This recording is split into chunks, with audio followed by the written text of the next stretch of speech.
क्या आपके भी दांत टेढ़े मेढ़े हैं? क्या आपको भी स्माइल करने में थोड़ा कॉन्फिडेंस लो लगता है? तो ये वीडियो आपके लिए है। मैं आज बताने वाली हूँ कि ब्रेसेस लगाने के फायदे और नुकसान और उसका सारी प्रोसेस। तो चलिए देखते हैं।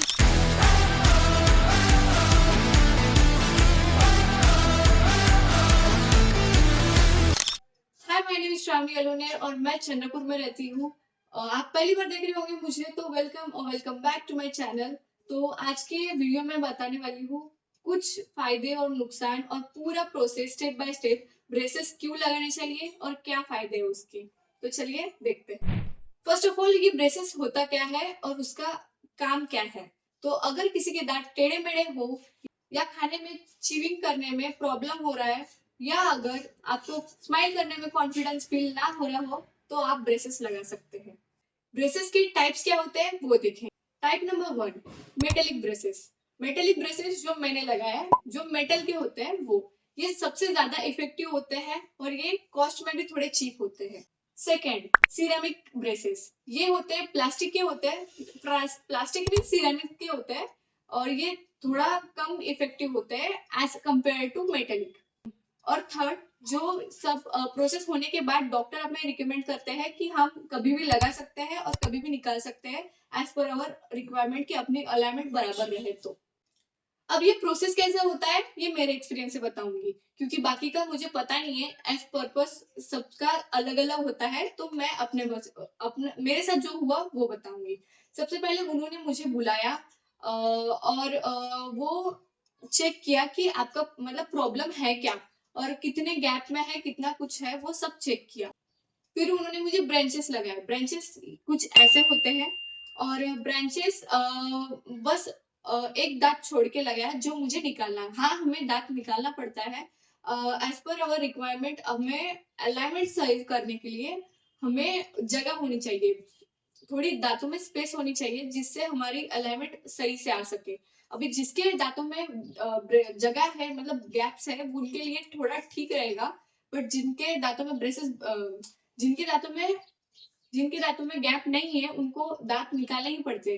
अभी मुझे निकालना पड़ा था एक दांत, पर आपको भी एक ही निकालना पड़ेगा ये जरूरी नहीं है। आपको एक निकालना पड़ेगा, दो निकालना, मतलब एज पर योर रिक्वायरमेंट। फिर उसके बाद वो नेक्स्ट मंथ बुलाते हैं मुझे और मुझे उन्होंने वो एक तार रहती है स्टील की, वो प्लेस की है। उसके बाद उसको अटैच करने के लिए, ब्रांचेस को अटैच करने के लिए सिलिकॉन के वो लबर टाइप रहता है, उससे उन्होंने मुझे ये कर दिया, उन्होंने प्लेस किया। तो ऐसे कुछ हुआ मेरा प्रोसेस। और अभी बात करते हैं कि रेगुलर कितना कैसे जाना पड़ता है, मतलब रेगुलर जाना पड़ता है कि महीने में कितने दिन में जाना पड़ता है या क्या करना पड़ता है वो बताएंगे। तो मुझे या सारे ही डेंटिस्ट का ये होता है कि एक एग्जैक्ट टाइम और एग्जैक्ट डेट पे वो लोग बुलाते हैं हमें और उस दिन पे ही जाना पड़ता है। तो मुझे बुलाते हैं महीने के फर्स्ट वेडनेसडे को और मुझे फर्स्ट वेडनेसडे को जाना पड़ता है। तो या अभी वो बुला के हर महीने में हमें बुलाते हैं और हमारी जो ब्रेसेस के अलाइनमेंट के हिसाब से टाइट कर, एक्स्ट्रा जो वायर होता है वो वायर को डेंटिस्ट लोग टाइट करके वो कट कर देते। और मेन पॉइंट अभी आता है कि टाइम ड्यूरेशन और कॉस्ट कितना होता है। तो इसका टाइम ड्यूरेशन अपने हिसाब से है, आपके एज पर योर दांतों की रिक्वायरमेंट कितनी है, आपके दांत कैसे है, उसके ऊपर आपको टाइम देखेगा। अभी जो मेरे दांत है उनको लगा था आज में मुझे 2 साल कंप्लीट हो जाएंगे, पर 2 साल मेरा नहीं था, मुझे 1 साल या 1.5 साल में मेरा खत्म हो जाना चाहिए था। बट मेरे जो मैं रेगुलर नहीं जाती थी, मेरा 5 महीने का गैप हो गया, दैट्स वाई मेरा पीछे रह गया, मेरा मतलब आगे बढ़ गए मेरे 2 साल हो गए 1.5 साल से। सो अगर आप भी लेट हो गए तो आपको भी 2 साल या 3 साल लगेंगे ही लगेंगे। अभी बात आती है कॉस्ट की। कॉस्ट अभी वो भी आप पे डिपेंड करता है कि आप कौन से हॉस्पिटल में जा रहे हो, आप कौन से क्लिनिक में जा रहे हो, आप प्राइवेट में कर रहे हो या आप सरकारी में कर रहे हो, गवर्नमेंट में कर रहे हो, या आपके जान पहचान के हैं, मतलब जो भी क्लिनिक में जा रहे हो वो, या आपके कोई भी हो वो आपके। तो मेरी ट्रीटमेंट 23 या 24 समथिंग इसमें हुई थी और मेरी अभी तक ट्रीटमेंट होने की है। मैं वो भी शेयर करूंगी जब मेरे दांतों में से ब्रेसेस निकल जाएंगे, तब भी मैं वो शेयर करूंगी। और सारा एक्सपीरियंस वैसे तो अभी दे ही रही हूँ मैं, बट तब भी दूंगी। अभी मैं बात करूंगी फायदे और नुकसान। फायदे तो बहुत है क्योंकि आपको लाइफ टाइम अच्छी स्माइल मिलेगी, अच्छा कॉन्फिडेंस मिलेगा, और बहुत आप जितना चाहे आप मेडिकल फील्ड में ठीक रहोगे। आप मेडिकल में कटोगे नहीं कहाँ पे, अगर आपकी टीथ के अराउंड रिक्वायरमेंट रहेगी तो। अभी नुकसान तो बहुत है, फायदे से भी ज्यादा नुकसान है, बिकॉज आपकी आय खराब हो सकती है। जैसे मेरी ट्रीटमेंट से पहले मेरी आंखों का कुछ भी इशू नहीं था, अभी मेरे आंखों का बहुत इशू है क्योंकि मुझे चश्मा भी लग गया, मेरा आंखों का पॉइंट भी बढ़ गया है, और मुझे ना आंखों में अभी इरिटेशन होनी चालू हो गई। अगर आपको लग रहा है कि आंखों में कुछ इफेक्ट नहीं होगा ब्रेसेस लगाने से, तो ये आपका गलत फहमी है, बहुत इफेक्ट करता है।